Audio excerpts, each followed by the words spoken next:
The Devil's a Part-Timer series is back from the anime Shadow Realm, with the fandom having to wait 9 years for another anime adaptation, and yeah, some things have changed. You see? They added one more exclamation point. But like, the animation fits more modern color styles, coming from a completely different studio in 3HZ, which is the studio comprised of ex-animators from Kinema Citrus. 3HZ is a relatively new studio, with only a few titles under their books, in comparison to White Fox, which has done Steins Gate and the ReZero franchise. Nevertheless, most fans have welcomed the new season with open arms, and haven't yet turned on it. Truly, Season 2s feel like they bring more criticism than the predecessor, whether it's rightfully justified or unwarranted. Series creator Satoshi Wakahara has stated as back as 2017 the reason for the disappearance of the show, having whiny teens ask him after they just finished rewatching the show, or drunk adults at 2 a.m., asking him the same question constantly. That's why everyone thinks, why haven't you come up with a second season of the anime yet? Whether it's Twitter, autograph sessions, or private friends, I'm always asked if I'm coming for a second term. Every time, I get a reply, I don't know. There is no way I can promise a second season. This is decided in meetings of higher-ups, and they may never decide to produce the sequel. However, I promise that I will put all my effort into making this work as good as it possibly can for my readers. In addition, Wakahara emphasizes anime is also a business, hinting that the Devil's a Part-Timer fans are capable of affecting the decision of a renewal indirectly, saying that you guys can still change the outcome of the higher-ups decision, and if any anime 9 years after the first box release can be affected, that opens the door for a number of possible series. The tweet from one creator changed the entire outlook of a franchise.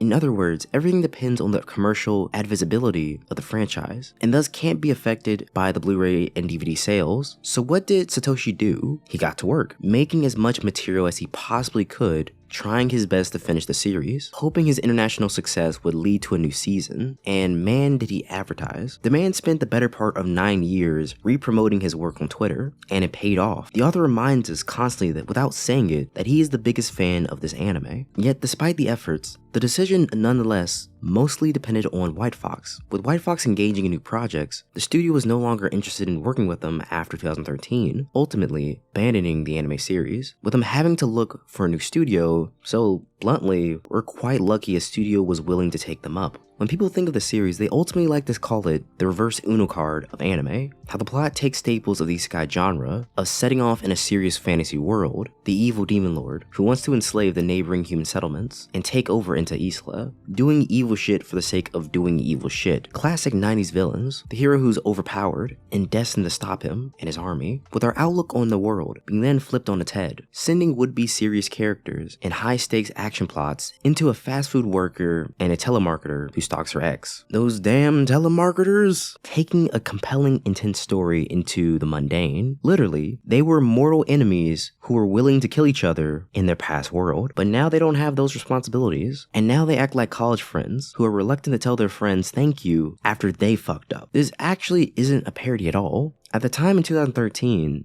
SAO came out a year before this. SAO at the time wasn't even considered an isekai, based on the pre-existing rules of what we said the offspring of fantasy would be called. Kirito was just another overpowered lead who came in and saved the day and got all the whammon, but he was actually just a depressed shut-in who's so socially incompetent he puts his friends in life-threatening danger constantly. Look it up. And now he's the global embodiment of the now most lucrative genre not named shonen. The point is, Devil's a Part-Timer can't be a parody if there were no pre-existing qualifications to the thing they're supposed to be parodying. It's like that aha moment where we laugh at the thing we're supposed to be thinking is funny and what we think is going to happen, but it never happens. CBR has a list now of the 10 cliches that happen to be in this genre, and The Devil's a Part-Timer doesn't fit any of them, and if it doesn't fit them, it decides to flip it, or simply doesn't come close to hitting the mark entirely. The main lead is an ordinary high school student or office worker. Well, kinda. He's a fast food worker who used to be a lord. The main lead gets hit by a truck. There is no truck-kun here. The main lead has a crucial role in their new world. Kinda, but not really. He's a shift manager at McDonald's, who used to be Satan himself, but now he doesn't care for it that much. There's no immediate way to get home. No, he can get back home if he really felt like it. He could always ask Amelia, or try and get as much demon power as he could to go back, but he doesn't care to. A harem is born despite the lead's ineptitude with whammon. A harem is kinda formed, but one of the girls would rather kill him, and he socially comes off as charming. The powers in the world are based off of video games. No, this is classic fantasy world based powers that are so mythical and legend we don't know 10% of the world's terminology. The main lead is too dense when it comes to romance. No, he's quite aware of Chiho's feelings, the same types of creatures that are in every world. No, we have no clue of the other cast of characters and creatures outside the name of angels and demons. The show came too early to actually know the punchlines of the genre. I mean, am I laughing at the show? Yes. Is it outright just a parody? No. The things we laugh at, or things that would seem crazy to us, are foreign ideas to them, with also reminding us it just so happens that Maou is the demon lord and Emilia is a hero. Like in episode 2, when they first confront each other for the first time knowing their identities, Emilia talks about ending him, but instead of pulling out her holy sword that she's sworn to use to defeat him, she pulls out a butter knife and they battle. But instead of showing the battle, we see them next in the police station where the officer sees them as a couple having a lover's quarrel, reminding them they can't do that here, with also flipping how we think the demon lord and hero would act. Like how Satan is the always on time, overly polite McRonald's employee, a job most fast food employees wouldn't take half as serious as he does. And Emilia, the one who doesn't lack self-confidence, gets easily frustrated and who's prone to insulting Maou,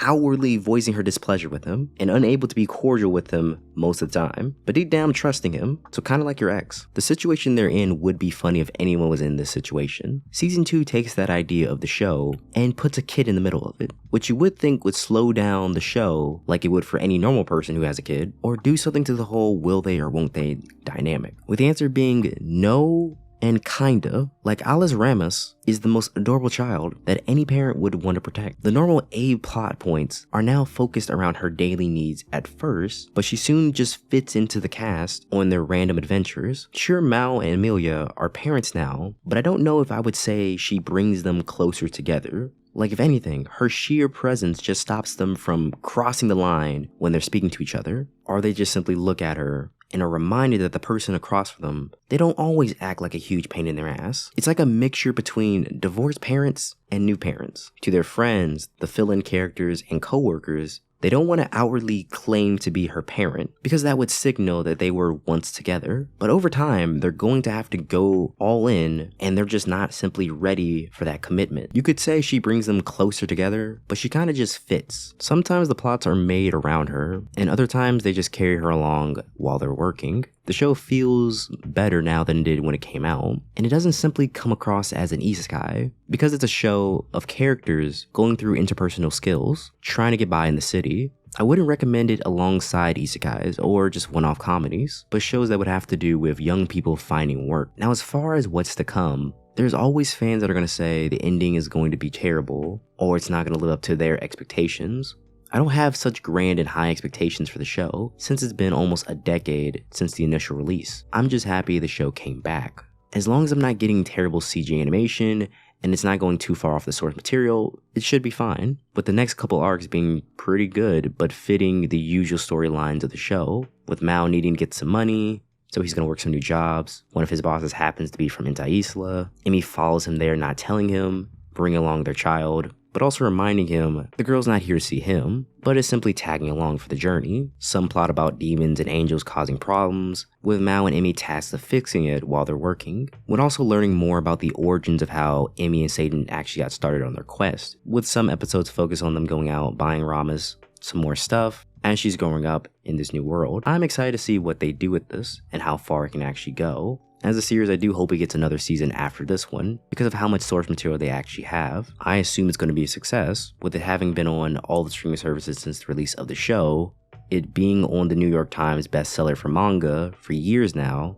Hopefully this reminds the higher-ups of how much of a global franchise this show has been in the last decade. But the best thing we can do to actually support the show is to buy the Blu-rays and copies of the light novel when they get re-released, to help out their initial sales. This method has been proven to work and is the best way of bringing back old animes. Now that's gonna do it for this video, and if you like today's video, here's another one just like it, so go check it out. I'll be uploading more content like this in the future, so I'll see you next time. And as always, subscribe to the channel.